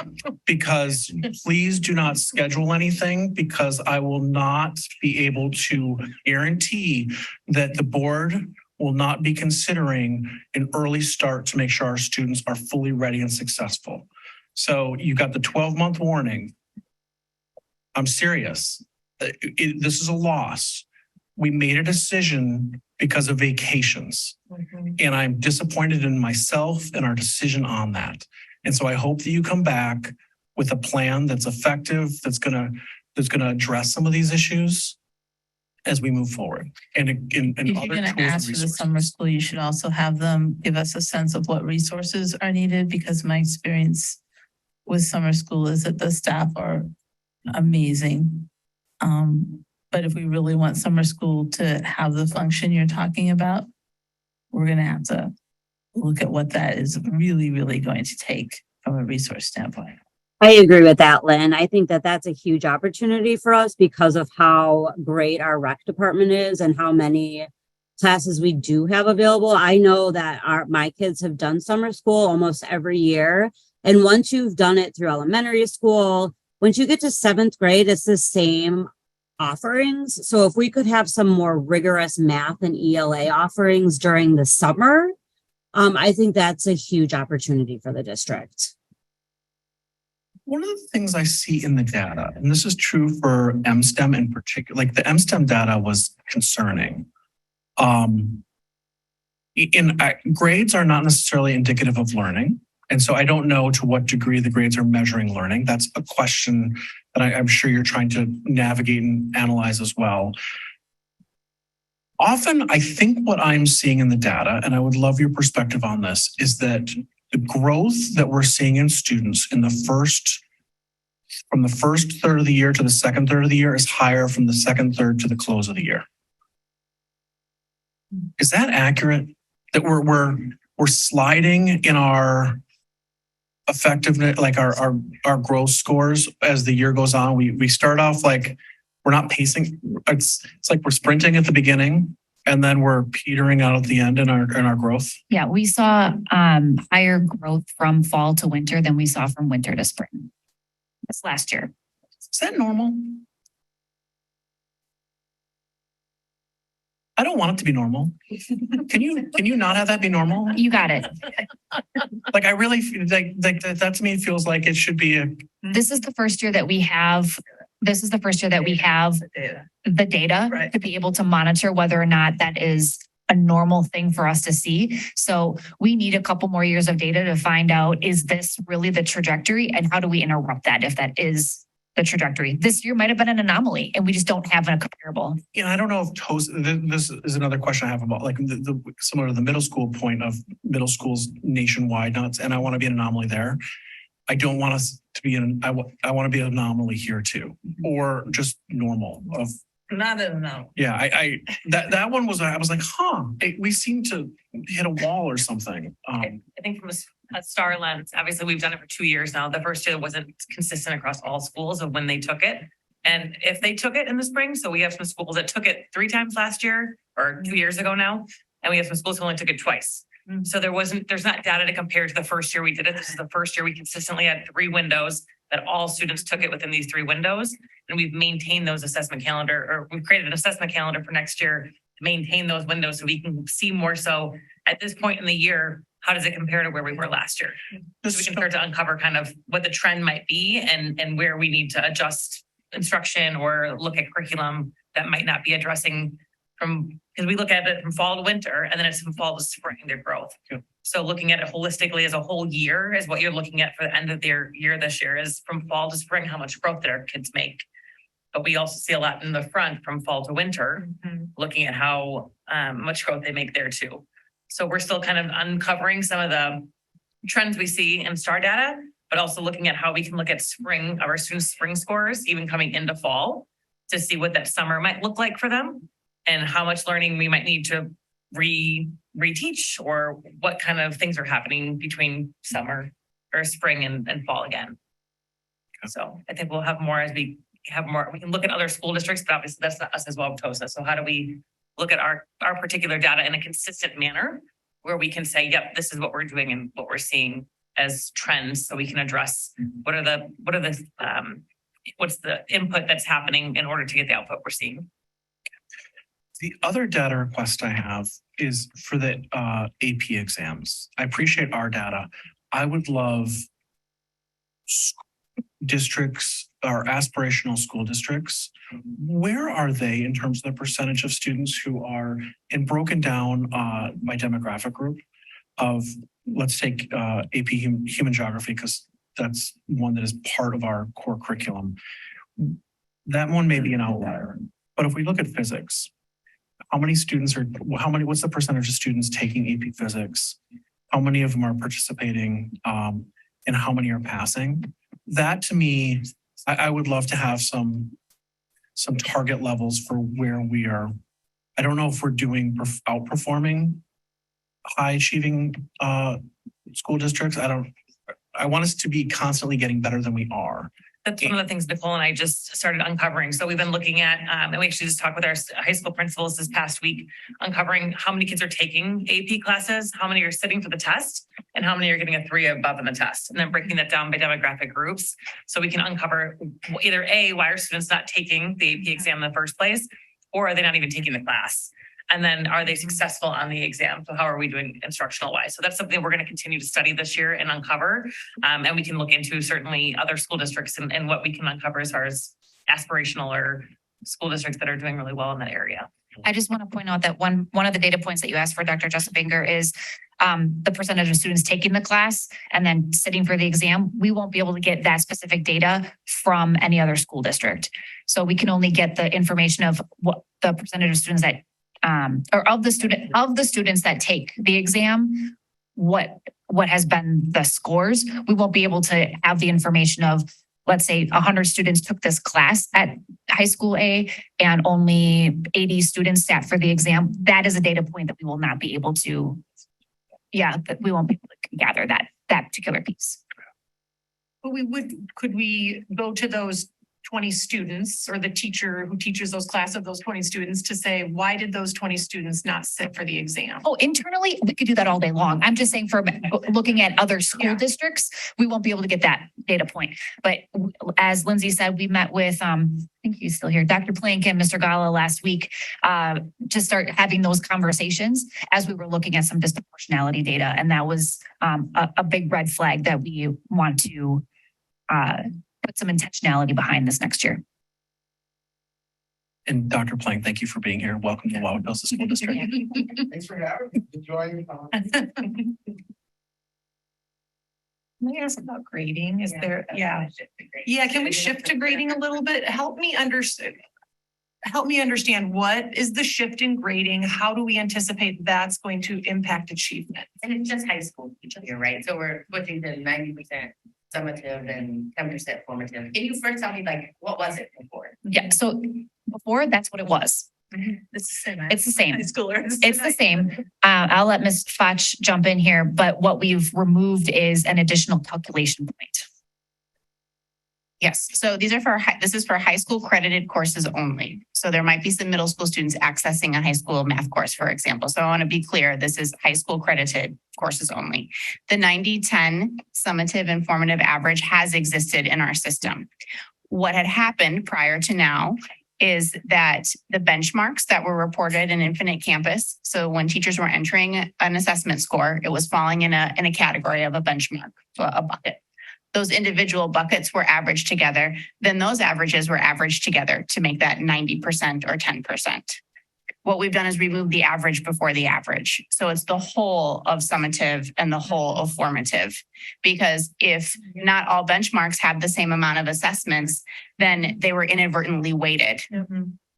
So we removed that. How do you anticipate this affecting grades? And like, will there be a shift one way or the other? Do you anticipate? I anticipate a potential shift, but I think it depends on the student. It depends on the course. So I did a couple random samplings just in the gradebook. What would have happened if we had done this year? How would it impact a student's grade? Totally random, no real science behind who I picked or what course. And in some cases, a student's grade decreased, and in some cases, a student's grade increased.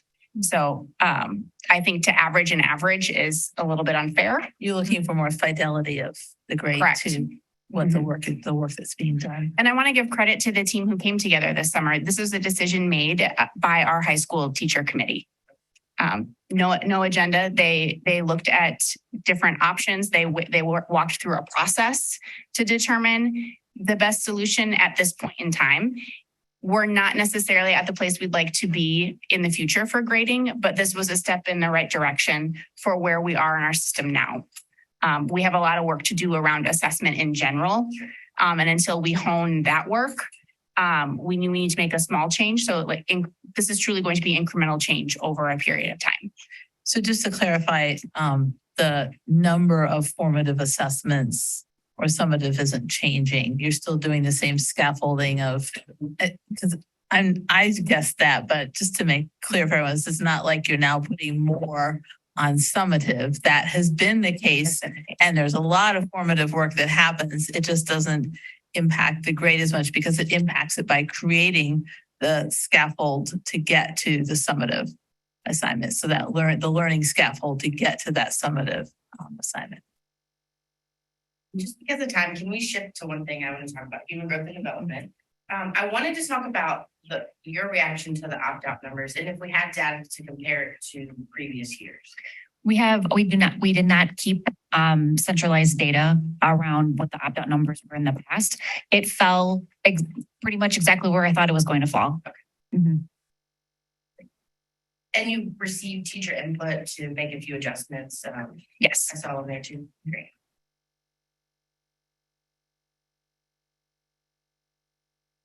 Close out the grading. N of 1. My high school student was very excited about this change. I think it provides more clarity. I think as a parent, previous grading with understanding the benchmarks was perpetually confusing. And so I think there's more clarity in grading.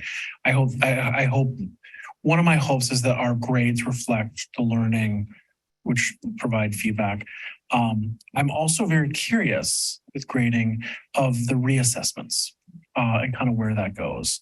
I know that you haven't, I think, come to any conclusion as of yet, but I'm kind of curious where that lands. We've heard a lot about the pros and cons of grading for learning, the grading audit. I have mixed feelings about all of this, but in general, I think assessing a child where they're at and how much they've learned at the end does make good sense to me. But I will look forward to your wisdom as this comes forward and that of the instructors. We do meet tomorrow to talk about it. Curses. I have one more grading question, a report card question, I suppose. My understanding that we are hoping for a student growth dashboard. Am I understanding that correctly? So it would be like at the student level, a parent could go into this dashboard and say, how is my student doing in these areas that are important for proficiency or growth? I was understanding that correctly. Okay. Okay. And so how will that align with a student report card? How will those two sort of things, how will one predict the other, vice versa, so that a parent knows how their student is doing and kind of knows what to anticipate in that report card at the end of the quarter semester? Yeah, our student report cards are currently just aligned to the courses they're taking or the subjects they're working on. And right now we don't have access K-12 necessarily to real-time access of student grades, particularly at the elementary level. So they're not aligned at the moment. We've made no changes to the report card. I would anticipate that they could change in the future, but I don't have yet a timeline of this is when the systematic overhaul of our report cards are going to take place. That can't happen before we are really solid in our assessment practices. So as we go through curricular review and we're aligning our courses to standards, then I think we can have a deeper and richer conversation about what report card design might be. But our community should not anticipate any changes in the interim to the report card. I will just add on to that at the secondary level, our parents currently have access to what students' real-time grades are and is a predictive measure of what their report card grades will look like. We are working to make that visible to our families at the elementary level as well. So we have started to migrate all of our common summative assessments that were mentioned earlier into being reported in Infinite Campus at the elementary level. That is not something that's been done before. And we'll be working to turn on the feature then for parents to and guardians of scholars at the elementary level to be able to see those grades next school year. 746. So we've covered a lot of ground. And I think, Dr. Means, here's things that I'm thinking about and that I've heard, I think, from colleagues. And I would ask that this be a bit of a generative assignment for the board. But here's some asks that I have of you. One, I would love to see our school growth plans in terms of to what degree are they achieving what their targets are at a board level, a stoplight. And I would love a red problems, yellow, getting there but not there yet, a green, and I would love a green plus of so you've highlighted different schools at different points. If they are hitting it out of the park, I would love to do that, articulate that. As an aside, one thing that we have started to do this year that I want to applaud the district on, and I, as a board member, really support, is determining what school needs are and assigning the number of staff needed to provide the supports and the resources to those schools, even if that means that there is not equality in the resources across schools. Different schools have different needs. They face different degrees of challenges, and I applaud you for taking that step.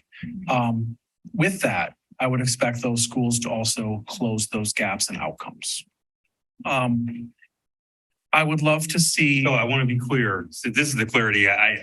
This is helpful. So I'm hearing you say that as a board, as you deploy resources, there's also an expectation that impact will happen, that there are results.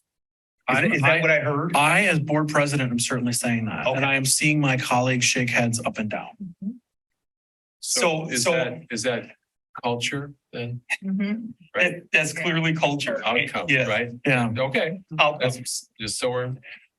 Makes And, sense. and again, I want to go back to what Liz shared. I think Liz is still with us, maybe. I think you have, as a board, you are clear that you want high academic scores. You want good achievement for children. You don't want that achievement to be sacrificed about the whole child. We all want that. We want to make sure that we're addressing the whole child. But that specificity of saying, as we deploy resources, at some point, we're also expecting impact and results. That sounds very different than what you said. And I see my colleagues shaking their heads like, yes, that's the language we need at the board table. So, man, we don't have the money to put into things that don't work. Correct. Right? I mean, stuff's got to work, or we need to put the money somewhere else Mhm. that does work. And it's just the cold, cruel reality. I mean, we spent a lot of money on techniques or particular strategies for equity and inclusion and closing gaps. And we thought because we spent the money, we'd have the outcomes. But we, as you said from your beginning here, Dr. Means, we didn't watch to see that the particular strategy for the objective was working. And so that I think I'm agreeing with what Dr. Jessup Egger said. If you can't move the needle with the money, maybe someone else can in the district. And not that we abandon any kid at any school, or maybe some other technique needs to be done in the same building. I'm just trying to, I think I'm agreeing with what you're saying. Okay. And I think those impact requests, just it's obvious, but we'll just say it, they need to come with the lens of disproportionality. So as we do that work, we need to be asking that, because that is such a huge, important and amazing work that's already happening. We need to know if all those things that you're doing are moving it. I am requesting, and I'll see if the board agrees, that there be stretch goals, aspirational goals of what is the top 2 to 5% of districts that we aspire to be? What are their metrics right now? So if we're saying there's some schools that are going to be really great at growth, school districts, there's going to be some great schools that are really great at closing achievement gaps, some great schools that are great about getting students involved in the arts and in out of class experiences. What are each of those aspirational, what is their metric? How many students are participating in things? What are their growth scores? What is their ACT score? And we can hone in on some of those things. We have our milestones. There may be other metrics. 22 to me doesn't seem high enough. I don't want to say 27. 26. So, but I want to both be better where we are now, and I really want to be excellent, and not just for the goal of being excellent. And what you articulated, Dr. Means, really resonated with me. I want every kid to have every opportunity that they want to pursue, and that if they come to school and they're working and they're engaged, and we lower the barriers for them to be successful, and we provide the systems and support for them to thrive, they can do whatever they want. And I don't want 8th grade to be the place with the door closed in the Wauwatosa School District to their future. I don't want 9th grade or 10th grade or 11th grade to be. I want this place to be able to skyrocket them to whatever it is that they want to achieve. Every kid, every day. And so I want to kind of hear what does excellent look like among our national aspirational peers?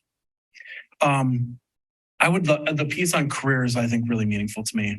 Whatever we can do to, I think, help students be thinking about career and goals.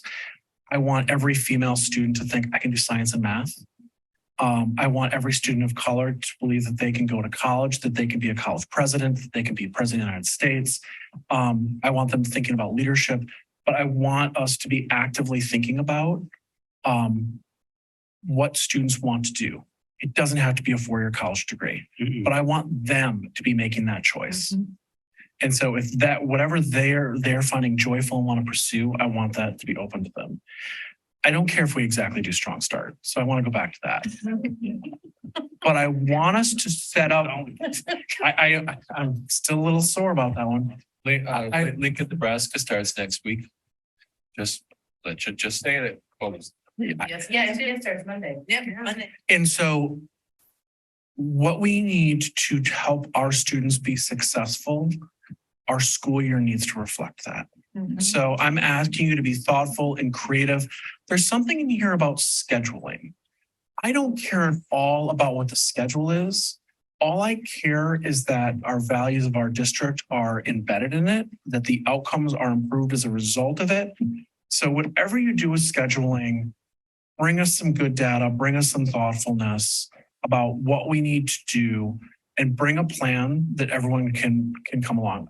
I think Mr. Meyer is the only one on the board who was here last time the scheduling came up. So we've got a board that,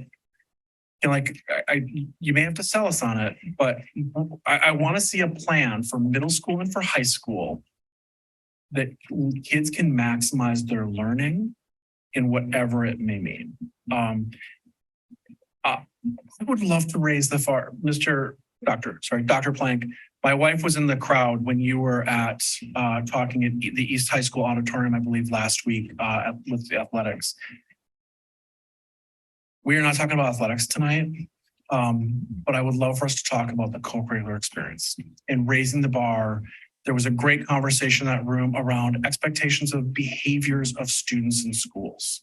I know we'll get into it tomorrow, but expectations of students of studying, of putting forth the effort, of just raising the bar. There's not enough parents going to the open houses when we start off the school year. Where can we get to the 90% of parents in those schools and classrooms so they're actively engaging, understanding what the curriculum is, engaging in it and supporting their students in it?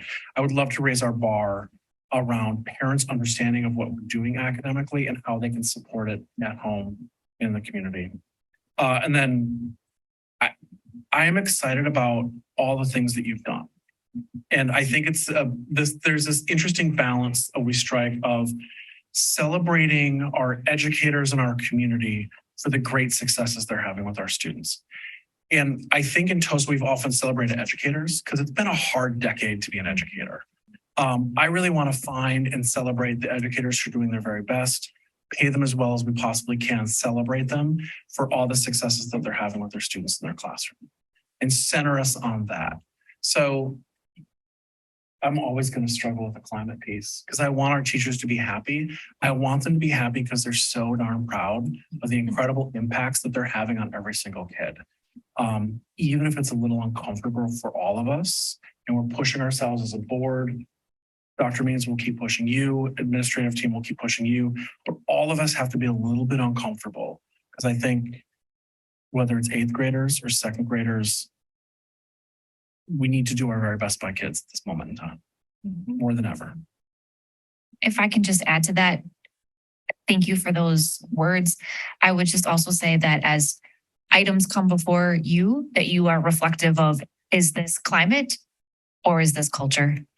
And do we want, what are we bringing forward in terms of impact? And is this building us towards the culture that we want? So I will rhetorically put that back on the governing body of our school district too, to be thoughtful of climate or culture as you make decisions. And as we're at 7:57, I would just, rich conversation. I think we're all on the same page. Let me start there. I don't think any of this discussion has to be an either or. I think it's a yes and. So let's get that clear as well. It's a yes, and we can do all of these things, which means it's going to be a little more difficult. I think what Dr. Marble is in essence saying is that let's continue to pay attention. You've done an amazing job on climate. Let's continue to make climate a priority, but let's also equally make culture a priority. I think that's what we're saying. I think you have been very clear that you want high academic achievement, but continue to push us as an administrative team to give you even more specificity, to give you more data so that you can monitor. Because the power of a board is when you have the data to monitor if that specificity is actually being met or not. And then I think there's been a lot of talk about evaluating people and observing people. And I don't want to make this sound as if we are inspecting the staff. We're not. Those strategies are in place so we can support people. Is not to be punitive, is not to be evaluative in nature, is to support our staff. Candidly, the best teachers I've ever worked with are asking for their principal to be in their classroom to give them feedback. And so we want to make sure that we are doing our work well in that space.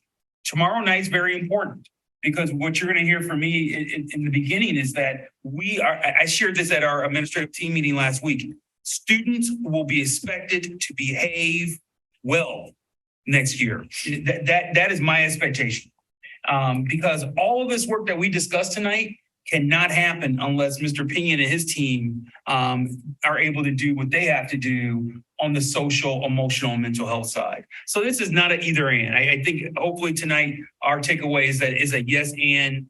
I shared when I came here that I want Wauwatosa to be a lighthouse school district for the nation because of our demographics, where we're located. We are positioned to do something special. But to do something special means that we're going to have to continue to attend to this conversation throughout the school year at the board level in your agendas. We're going to make sure that you have the data and the information so you can keep this on the forefront of your governance work. Thank you for your time this evening.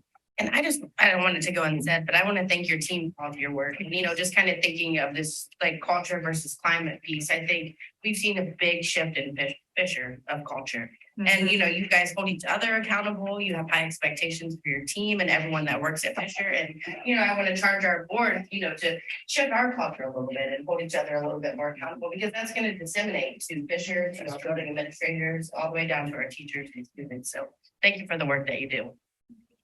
And given all the questions we ask, I just hope you go home feeling that they were asked in a collaborative spirit, that we want you to achieve what you've set out to achieve in the coming year.